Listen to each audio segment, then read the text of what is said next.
Welcome, everyone. We're really glad you're joining us today, regardless of the temperature in your state. My name is Julie Garden Robinson, and I'm from that warm place, Fargo, North Dakota, where I'm a professor and extension specialist.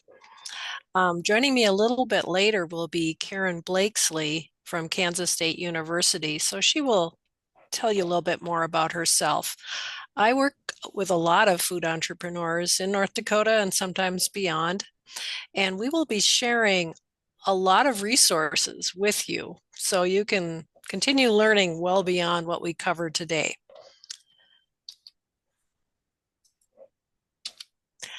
So in case you missed it, we have other webinars coming up, one on freeze drying on the 4th of February and one on sourdough on the 11th.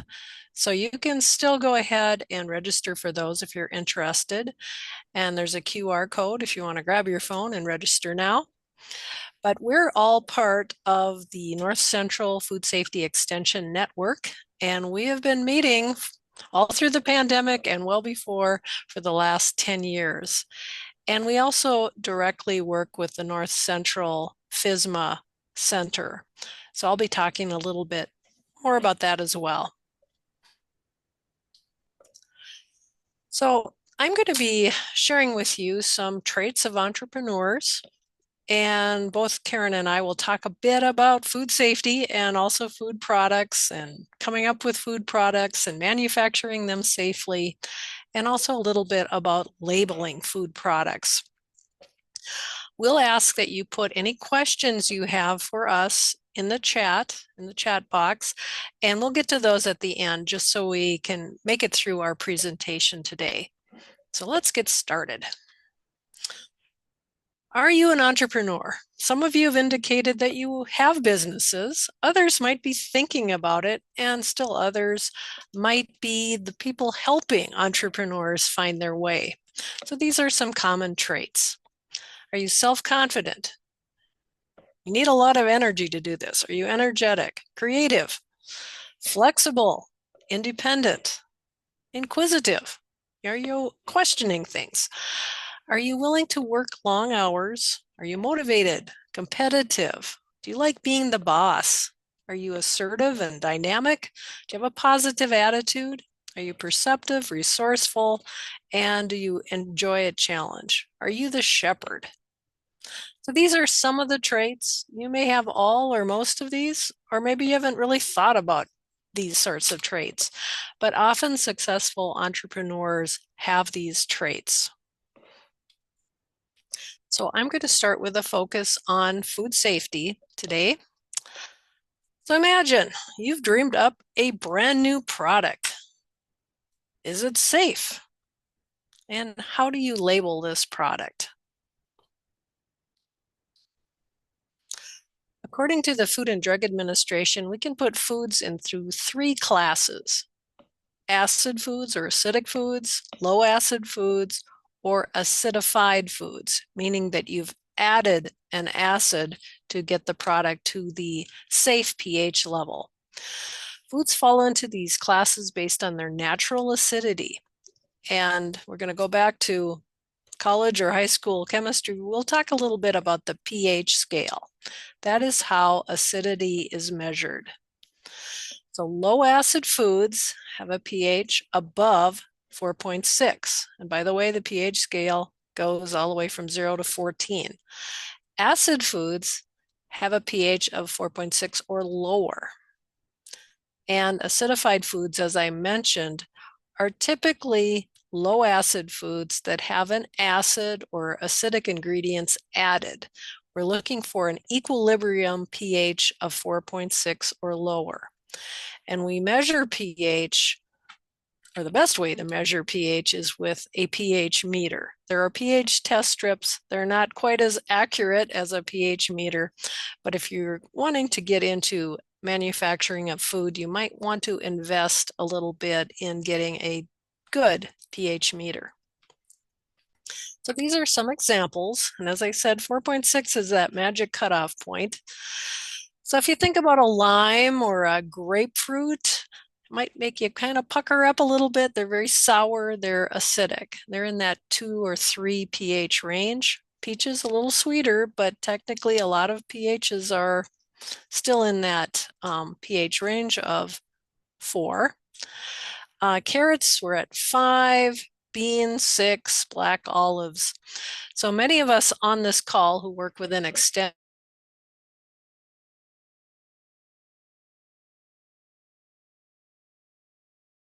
that they grow safely. So we give our recommendations often based on the pH range of the fruits or vegetables. So why are we worried? What's all the big deal about pH? You've probably all heard of botulism. The organism of concern is Clostridium botulinum. And this creates a toxin in the right foods, in the right conditions, that could be deadly. It's a very dangerous toxin or poison. And worse yet, these spores, little inactive forms of bacteria, are heat resistant. So if you have pasteurization or cooking temperatures below 212, you won't destroy the microorganism. And to inactivate the spore, you have to reach much higher temperatures. So how do we control this? It's with proper acidification and getting the right pH level to inhibit the growth and prevent that formation of the toxin. So what are the symptoms? Double vision. You're okay. That's an effect. Droopy eyelids. It might be difficult to talk or swallow. And it can result in paralysis on both sides of the body that progresses from the neck down. And that can be followed by difficulty breathing. So it can be highly serious. It can be deadly. So we want to do all we can to prevent the growth of this toxin. So these are some of the foods that are linked with botulism. You can see we have lots of vegetables, corn and peppers and green beans, soups, which are usually mixtures of foods, beets, asparagus, mushrooms, potatoes, on down the line through spinach, meats, liver, and so on. Other foods that have been linked to botulism cases are luncheon meats, ham, sausage, stuffed eggplant, lobster, smoked and salted fish. And just this morning, I'm not sure what the cause is of this recall. We've had a lot of recalls, but they were recalling smoked salmon. So you might want to check that out if you have purchased smoked salmon. Where did you buy it? Because there is a particular brand that is of concern. Just popped up this morning. Now let's talk a little bit more about another attribute that we can test quite easily in a lab, and that's water availability, also sometimes often called water activity. This is the amount of water or moisture available for microbial growth. Bacteria, like us, need water. They need some moisture, and that's where bacteria will grow. So if we add a solute, like salt or sugar, that kind of soaks up the water, making it unavailable for bacterial growth. And that's somewhat of the premise for when we make dried meats or other products such as that. So we're not making that water available to the bacteria that could use it. And this is a really simple test, actually, but the meter that you use is kind of expensive, but it is something that we can monitor. So here's a scale. It goes from 0, which is no moisture, all the way to 1, which is pure water. On the way up, we have very dry, instant coffee, milk powder at 0.2, dried fruit, 0.6, jams and jellies at 0.8, and above a 0.85 level, that's where bacteria can grow. It's moist enough. So there's been a lot of research done on somewhat moist foods, even pet foods and those sorts of things, to make sure that that food is at the right level so the bacteria won't grow real well. It needs to be, you know, in that drier range. So the water is not available for the bacteria. So we put together this guide, and if you're interested, you can download and use it through the NCFSN. We put together a best practices guide after we talked to the members of our group, which encompass 12 states, and asked them, what do you think? What are the things that you would share for entrepreneurs? And what do we mean by best practices? So again, we looked at the literature, we talked to people who do this on a daily basis, and we came up with some of these best practices. And there may be a lot more, but we went with these. So first, let's talk about FSMA. And you met Ellen earlier. She coordinates our center located at Iowa State for the Food Safety Modernization Act, or FSMA. And this goes back to 2010. Seems like a long time ago now. It was enacted by Congress, signed into law in 2011. And this Food Safety Modernization Act provides science-based minimum safety standards. And several of us on this call are certified to teach FSMA classes. We recently had one online through North Dakota.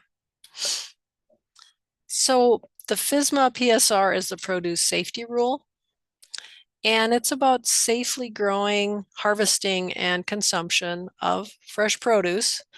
We've heard a lot in recent times about recalls related to various fresh produce, and this course also talks a lot about agricultural water, soil amendments, even the wild and domesticated animals that could get into the fields. So if you haven't taken a FSMA course, at times they're free or low cost, and even online, you can certainly look into that. I highly recommend it, even if you're exempt from these rules. It's good to practice safe food every day, no matter what you do, whether you're a consumer or whether you are growing for others. We also, in that course, talk about human hygiene. We can be a real problem, and also facility sanitation. So if you haven't taken it, highly recommend. And they do post the courses, I believe, on the FSMA Center website at Iowa. So one of the best things to do if you're a grower is to begin with a health policy. Write up some standards for your operation. Include any family members that are helping you, because technically they're workers, and volunteers that come and work with you. I work a lot with a community garden consortium in Fargo, and we do food safety training. We have 300 volunteers that come in and are learning about gardening and are also helping in many ways. So it's just a good idea to have this health policy. We really don't want people to be harvesting food, for example, if they're really sick and it's communicable. Everyone should sign it, and we should keep it for our records. So then you implement it. Provide the training for your workers. And if you have a pick your own operation, as I've gone to many myself in other states, I have taken part in training. And that's a really good plan, because someone could bring in bacteria and other organisms to your place. Maintaining records, whether that's hand washing, restroom cleaning, all those sorts of things, is also very important. That shows, if you are under inspection, that you've done these things. And it's a good idea to supervise children as well, because they can also introduce some hazards into your operation. Well, as we learned during the time of the pandemic, which is coming up on 5 years ago, it started now, hand washing is critical. And we do have some make your own hand washing stations that are pretty easy to put together. Hand washing for at least 20 seconds is critical. That means at the field operations, at the farmer's market. And it's important to wash your hands probably more than you'd ever imagine. Anytime you might contaminate your hands, it's important whether a dog comes along and oh, that's a cute dog. I'm going to pet the dog. Wash your hands. Hand sanitizers are not a substitute for hand washing. And typically they're only used in a pinch, and hand sanitizing follows hand washing. So that's the 20 seconds with soap and water, scrubbing. You can time yourself, sing happy birthday to yourself a couple times, whatever song you like, and just make sure you're doing this long enough. We also need toilet facilities and not the field. So really important to remember all these personal hygiene measures. I'm going to turn it over now to Karen Blakesley, my colleague, and she's co-director at the Kansas Value Added Foods Lab. All right. Thank you, Julie. It's great to be with you all today. And as Julie mentioned, I am co-director of the Kansas Value Added Foods Lab, which is a program we have here at Kansas State University. I'm also an extension associate in food science, and I work with all of our extension colleagues across the state of Kansas and beyond. And it's been a pleasure to be a part of this North Central Region group because it's a great way to collaborate and learn from each other. So I'm going to continue the conversation. All right, Julie. Thank you. So now you're thinking about growing things, growing produce, and then you got to know how to harvest it safely and then sell it safely. So I want to continue this conversation that we're having here about food safety. So growing the product safely, you got to do your best to keep animals out. Now I understand that there's wild animals out there, but you need to monitor that if you can. At least control the pets and keep them out of things because pets can really contaminate things. And then keeping ill or injured workers away from the operation. And Julie talked about this too, because if they're ill, they could pass it on to other workers or you. It could also contaminate the products that you're growing. So you want to try to minimize the risks as much as possible. And then is your water potable? Make sure you get your water tested often so that you're keeping a good track of what your water is doing, especially if you're using well water. You want to make sure you get that tested. Contact your state Department of Health. They should be able to help you with that. Cleaning and sanitizing equipment. Learn about the 3-sink system. You have to get out of your comfort zone of cooking in your kitchen. You've got to think beyond that now. And so the 3-sink system is really important for washing, rinsing, and sanitizing any equipment that you use. Sanitizers, whatever sanitizer you use, even if it's simple, plain old bleach and water, follow the directions on how much of that sanitizer you need to use. That really affects the efficacy of the sanitizing solution. And also the temperature of the water that you use can really make a difference on the efficacy of the sanitizer itself. So make sure you read the instructions on how to use that sanitizer that you choose. And test those sanitizing solutions with pH strips. That will help monitor and keep your sanitizer in check so that it is doing its job.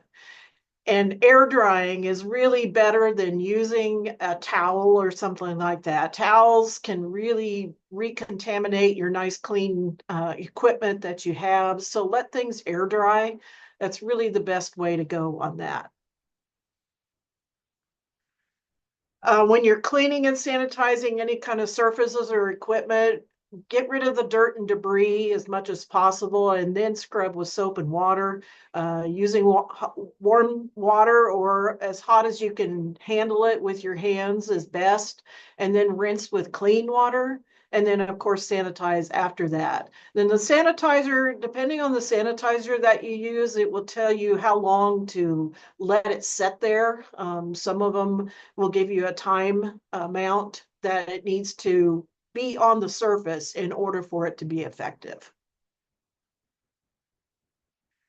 And then getting into harvesting, be organized, because this can really help reduce any safety issues, physical safety issues, but also any contamination issues. So organize your operation to make it efficient and easy for the product to move through the process of harvesting. Take extra care for any produce that is intended to be eaten raw. A lot of your vegetables that you produce, people like to eat them raw. You want to handle those things as safely as possible. Try to remove the dirt, especially something like carrots. You want to try to remove as much dirt or debris as possible. And then, it's not always that you want to rinse those things with water, because that can really shorten the shelf life of that. But essentially, try to remove as much dirt and debris as possible from the get-go. If you do cut produce, then you need to, that's a whole nother layer of contamination that could happen. Some states regulate that. Yeah, I know here in Kansas, if you want to sell cut produce, you've got to sell it cold. So it has to be refrigerated somehow. Tomatoes, for example, if you sell cut tomatoes, then that is a product that has to be refrigerated, just to give an example. So be mindful of that and follow your own state's regulations on how to do that. When you're displaying produce at a farmer's market, make sure you're using food grade containers, food grade plastic bags, not garbage bags. Garbage bags are not intended to be used for selling food. So a plastic lined basket works well. Stainless steel containers work great.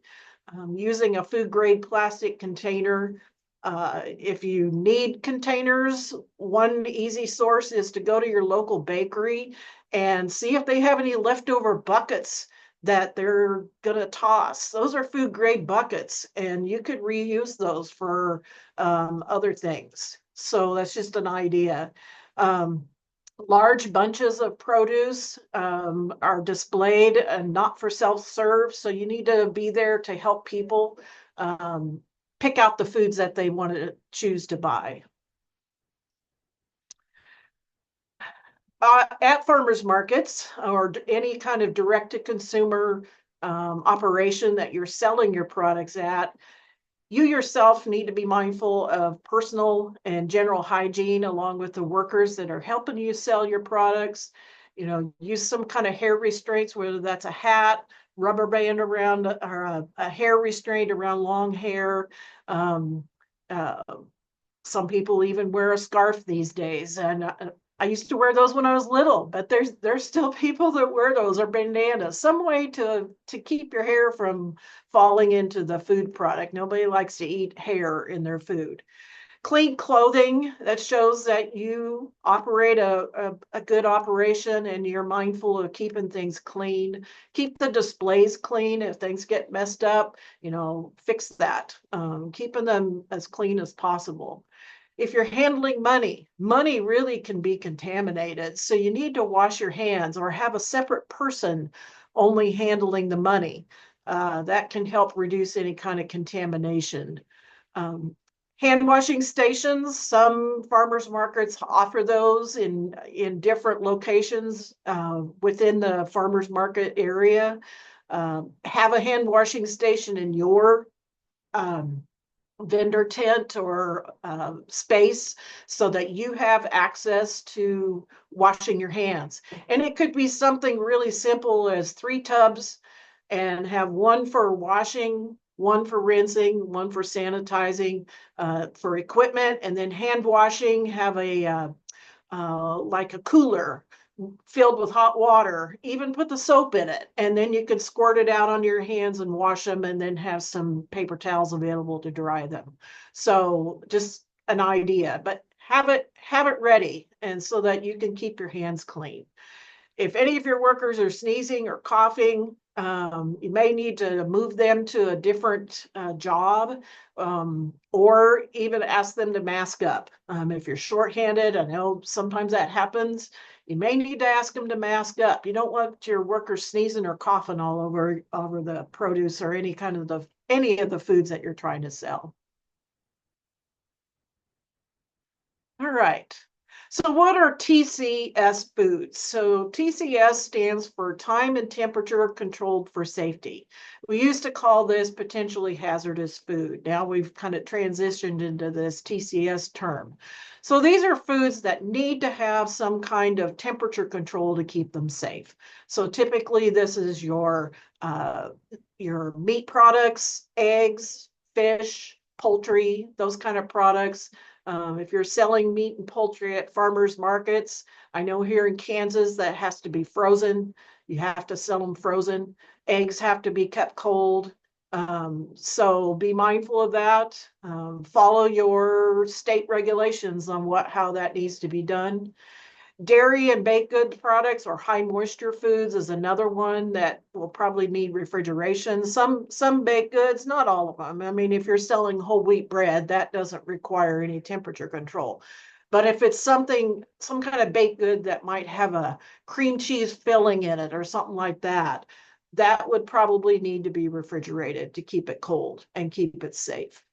And then fresh produce such as salad greens, sometimes some states may require you to sell those refrigerated.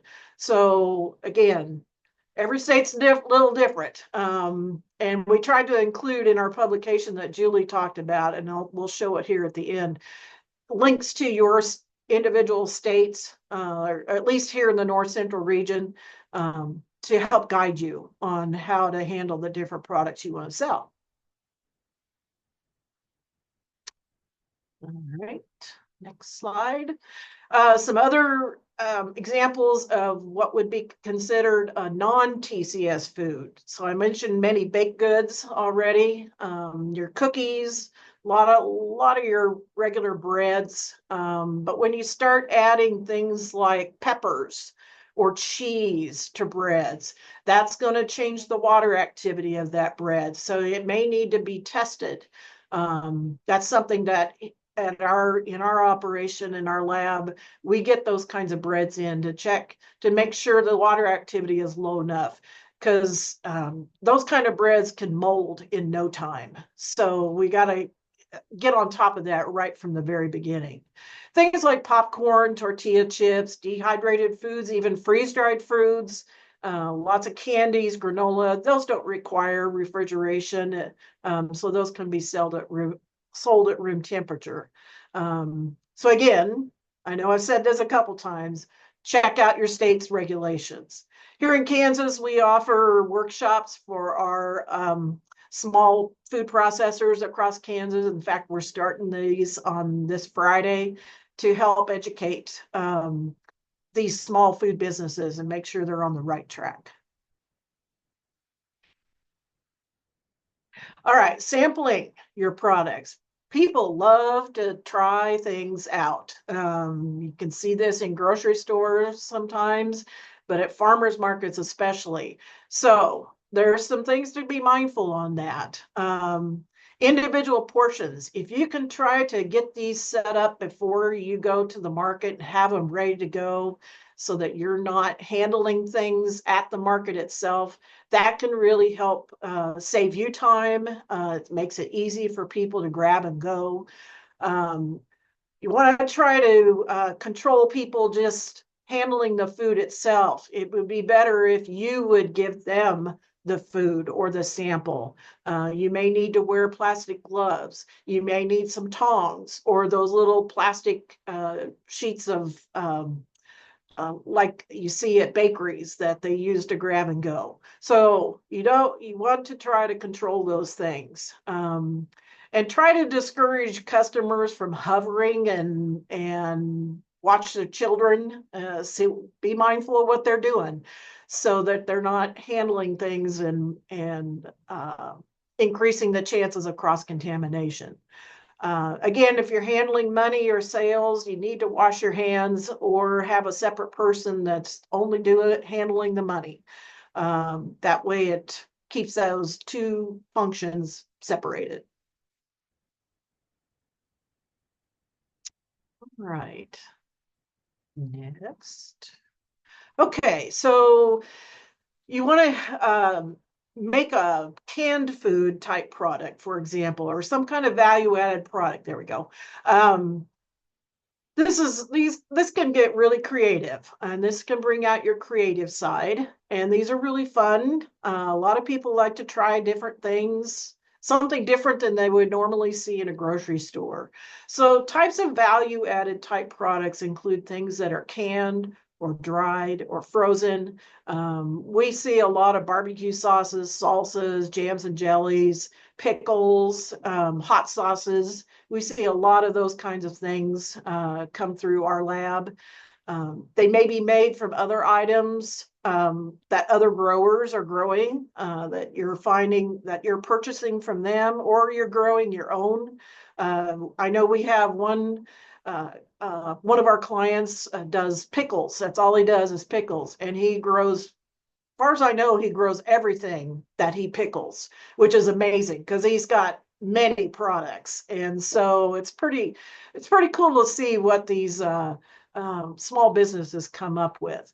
Some other examples, salsa is really popular. And of course, baked goods, I talked about those a little bit earlier. Sausage would be another thing. Here at K-State, we also have a companion lab with our value-added lab over in our meat science department. And so we work with small meat businesses, such as making jerky or sausage, or they want to sell their frozen meat products. So we work with a lot of those types of folks too. You want these recipes, for example, on your salsas and barbecue sauces, on those kinds of things. We'll look at your recipes, see what you're using, check out your formulas, and then we'll test those products, making sure you're following the state guidelines, licensing, and so there's a lot of things to think about. It's not as simple as just canning a jar of jelly and sticking it out at the farmer's market. There are some hoops that you got to go through to sell these products properly. So I want to talk a little bit about labeling. So a lot of you are probably small enough that you wouldn't require a nutrition label, and I'll get into that here in a second. But there are some key elements to a food label that you really should put on your product. And that includes a statement of identity, which is the name of your product, a statement of responsibility, who you are, or if somebody else is making it for you. You got to state that on the label. So if somebody has a question, they know who to contact. The net quantity of the product that's in the container, whether it's a jar or other type of container, what is the weight, what is the weight or volume of that product? And then an ingredient statement. And I'll talk about that. I'll talk about all four of these in more detail, but also you really need to consider allergens because there's so many people that have food allergens. And so that needs to be noted on there. And then nutrition labeling is great for consumers, for good consumer information, but there are some exemptions on whether you need that or not. All right. So let's talk about the statement of identity. This is what's on the front of your package. I heard somebody say one time that if your label captures the attention of a consumer in 5 seconds, they just might buy it a lot more than maybe the product that's sitting right next to it. So think about what your label looks like. So it should have your name, the common or usual name. For example, this is salsa. You can use fanciful names, but that needs to be truthful. So be mindful of that. You don't want to be deceiving on what the product really is in that container. The statement of responsibility, the legal name of the manufacturer, whether that's you or if you have somebody doing that for you, city, state, zip code. This is all from the FDA regulations. Street address, if it's not what they have in the regulations is in the directory. Now, most of us don't even have phone books anymore. So if they can't look it up on a website, then they're going to have a hard time finding you. Websites, you can add those. They are optional. A phone number is optional too. But some way that a consumer could contact you if they have questions. All right. The net quantity that's in the container. It's either net weight or net volume. It should be listed in US measurement and in metric. So for example, you see the dill relish picture down at the bottom. You see it says 10 fluid ounces, but also 296 milliliters. And then the salsa, the tomato picture is actually salsa, and that's by weight. 15 and a half ounces and 439 grams. Legally, that's what it should say.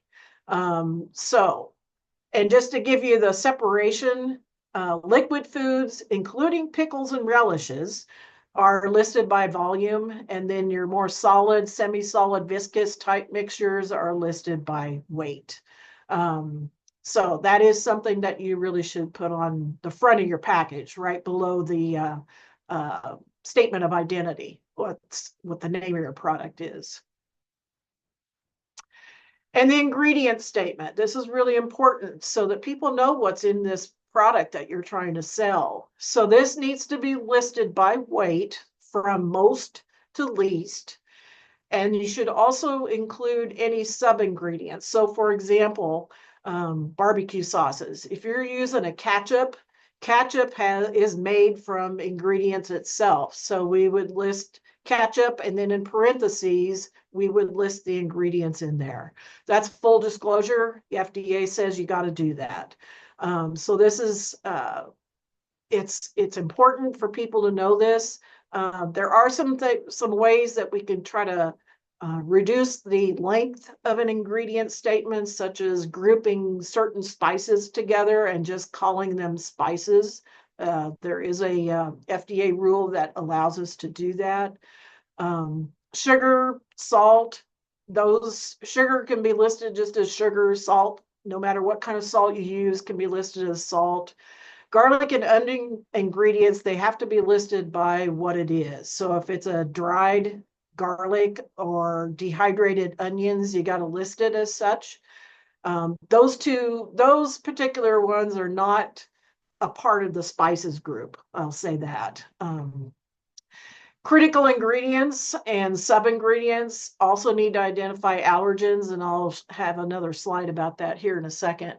And you cannot add anything that's not physically in the product, such as the word love. I've seen this a couple times where the ingredient statement lists all the ingredients, and then at the end it says and love. That's not an ingredient. You could put something on the front of your package and say made with love if you want to do that. But legally, it is not a physical ingredient. So I know it's great. It's got that homemade feeling to the product, but legally you should not add those kinds of words to the ingredient statement. So major food allergens, the FDA has declared 9 different categories of major food allergens. You can see those in the picture on the right.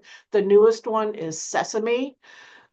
So these need to be listed on your ingredient statement, whether it's within the statement itself, such as in the example right there in the middle where it says flour, and then in parentheses it says wheat, or it can be listed separated and say, have a contains statement after the ingredient statement itself.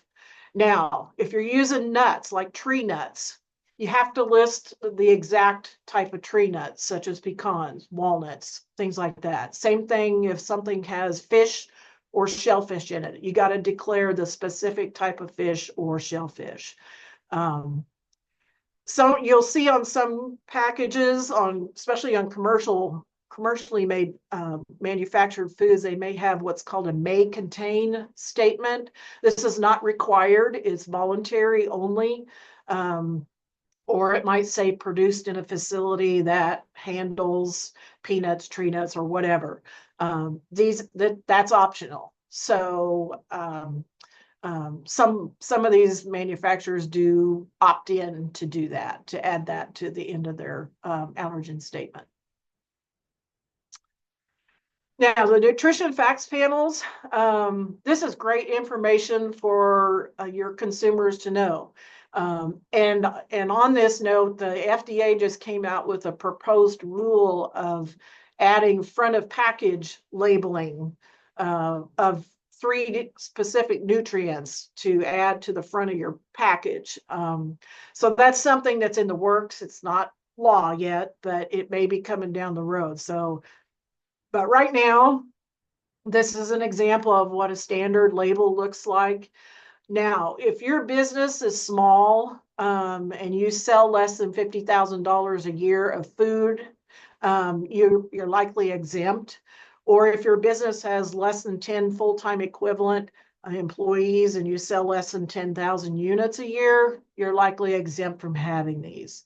But if you're thinking about selling your product to another business, such as a grocery store, and allow them to sell it, you will likely need to have a nutrition label. And if you decide you're wanting to make some kind of nutritional or health claim, you will need a nutrition label. So this is a service that we do provide, and I know Julie does these also up at North Dakota State. This is something, it is good information to know. And we do have a little publication there that's on our North Central Region website that you can access and learn more about this. And these labels can come in different formats too. We can do simplified labels or tabular labels. It depends on the size of your labeling area that you have. And then depending on how the nutrition information calculates out, sometimes we can shrink the label to a simplified format and even make it smaller. So there are some options. It may not always be the big standard label like this example here. All right, we've given you a lot of information here, and hopefully that's perked up some questions in your minds. I've seen the chat rolling by here, and hopefully we've been able to answer some questions as you go. But hopefully this helps give you some motivation and some tools to help you get ready and set and ready to sell your products. All right, next slide. So know your resources. Just a reminder, this is our publication. You can scan this QR code right here, and that will take you to that website to access that. It also comes in Spanish. So take a look at that. Get to know your state extension folks that can help you with these things. And also your state departments, whether it's the Department of Ag or Department of Health, whoever handles the regulations for your state, get to know those because you'll need to have those and understand them. We understand it can be confusing, and that's why we're here to try to help sort it out and help make it easy for you to understand. All right, and these are the sources for that publication. And then last but not least, again, our next 2 webinars are next week on freeze drying. Our guest speaker will be Dr. Grace Denow.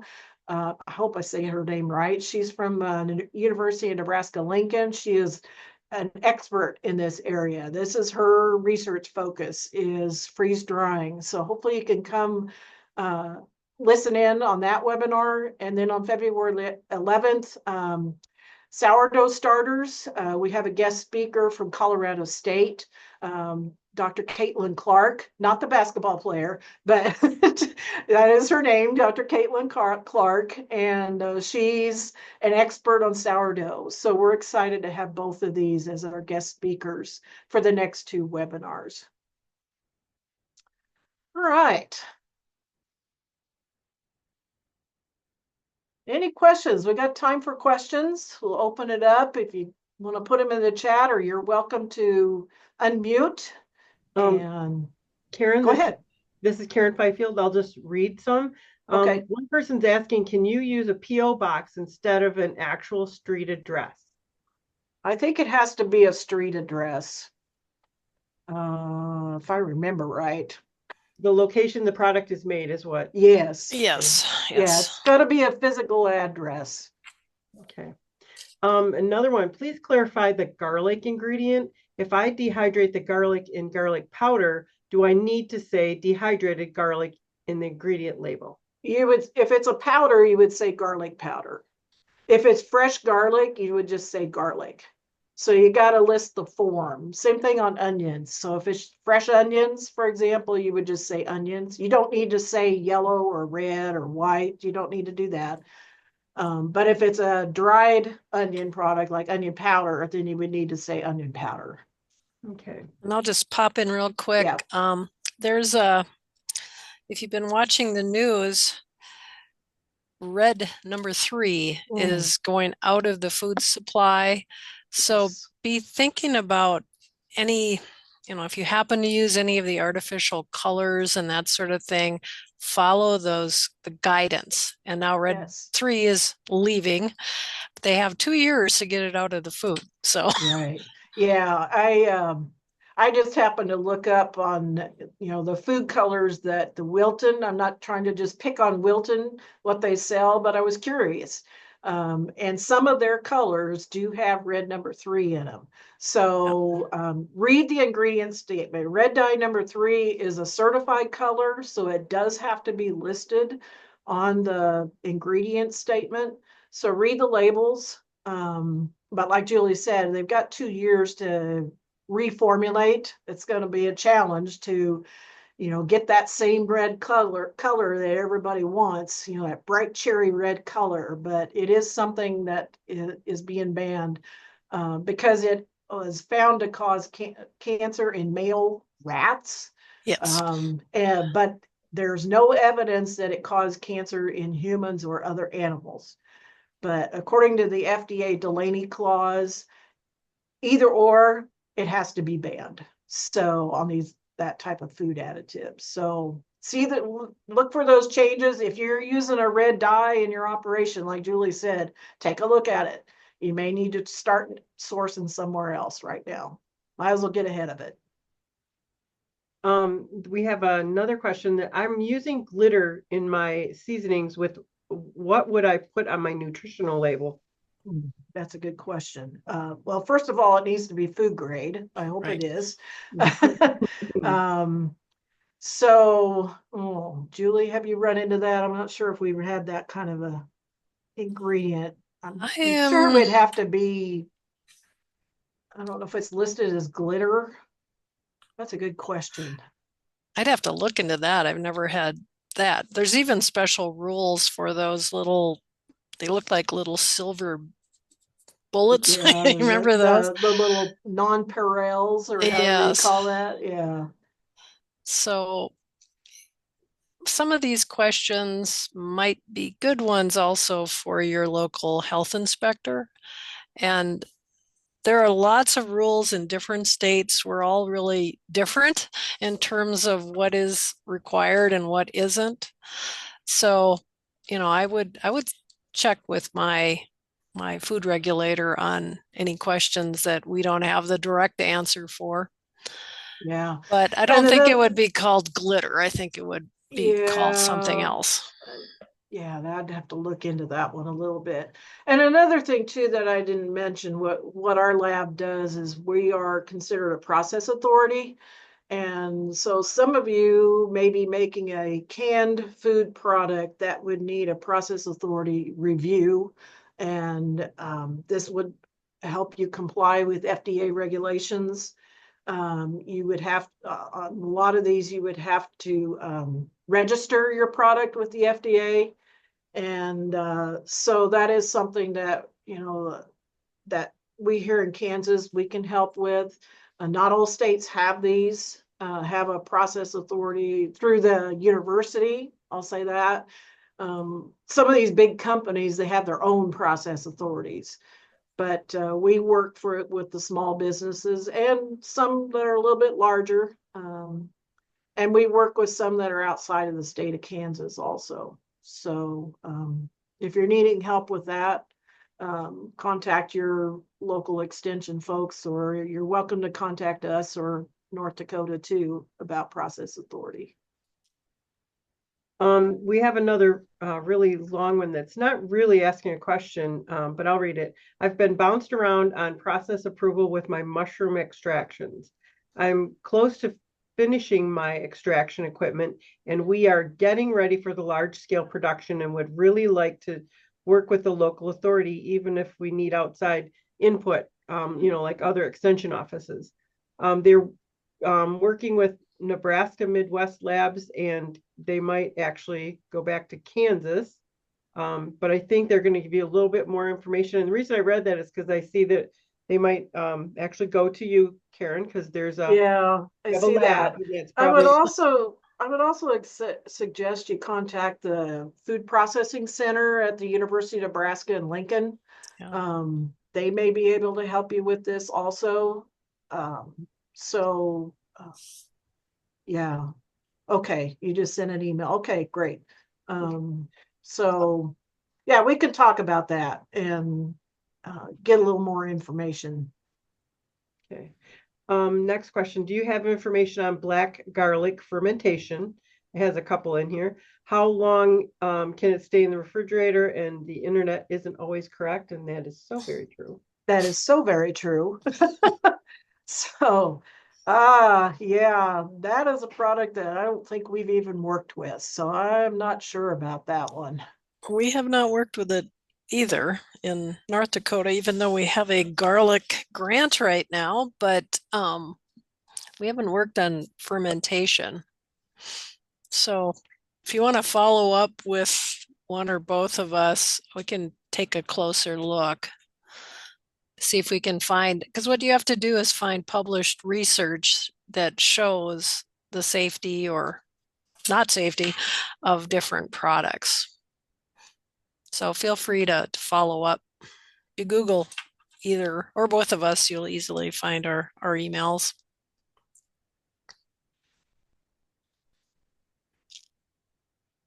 So far, that's all we have. Well, there's one more in the chat about farmers markets and handling money and product. So is the best practice to take gloves off every time and put on a different pair after that? I'd say the best practice would be to have a dedicated person who's handling the money, because otherwise you could contaminate with gloves. But if there's only one person, technically you need a barrier between your hands, a clean barrier, and the product. So they get around that in bakeries by having the deli paper and things like that. So there's a barrier. Or tongs. Tongs, yes. If you can, if that works for you. Yeah. Okay. Do all drinks need to have a nutrition facts label? They're opening a soda shop where people can add different kinds of flavors, syrups, depending on the size of the soda, and get what flavors they want. Sounds kind of like the ones that used to be in the pharmacies years and years ago. How do they handle any of that? Well, if it's like an old-fashioned soda fountain type thing, I don't think that's required, but if you're gonna bottle it, then that might be different. But then again, it depends on the size of your operation too. You may fall under the FDA exemption where you wouldn't have to have a nutrition label. But you would at least need to list the ingredients that you're using. So, am I thinking right, Julie, on that? Yeah, and I've had that similar question for places that will make all different kinds of pizzas. And they wanted to have, there could be 1,000 different pizzas you could make.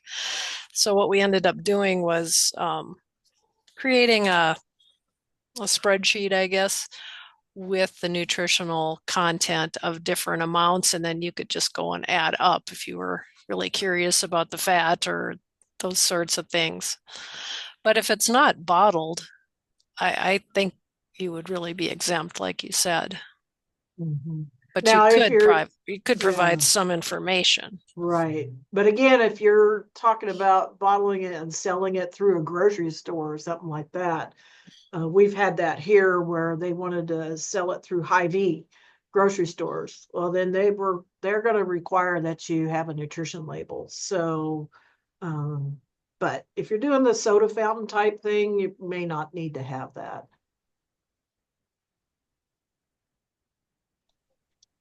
Yeah, made to order in a cup. Yeah. Yeah.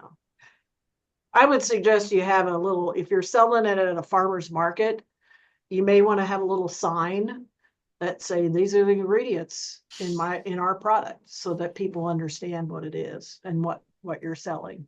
Yep. And regardless if you're exempt from nutrition, at minimum, I always encourage people to list any allergens. Yes. In my state, we have cottage foods, and the only thing that's required is to say it was not made in a commercial kitchen. But it's always fine to give people more information than what is required. Right. And allergens nowadays, with all It's a the big deal. recalls, it's a huge deal. Big And deal. that's a lot of the reason why we're seeing so many recalls, because things Mhm. can end up in food that weren't intended. Yeah.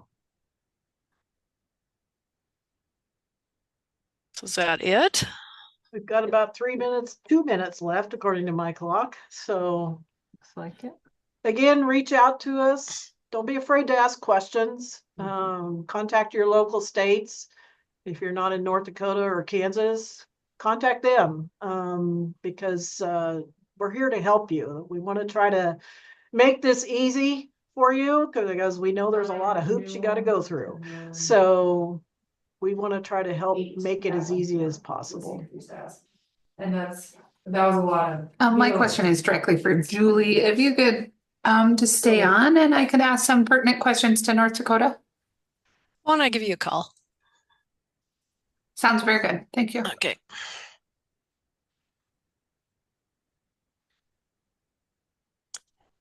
Well, thank you all for hanging in here and being with us today.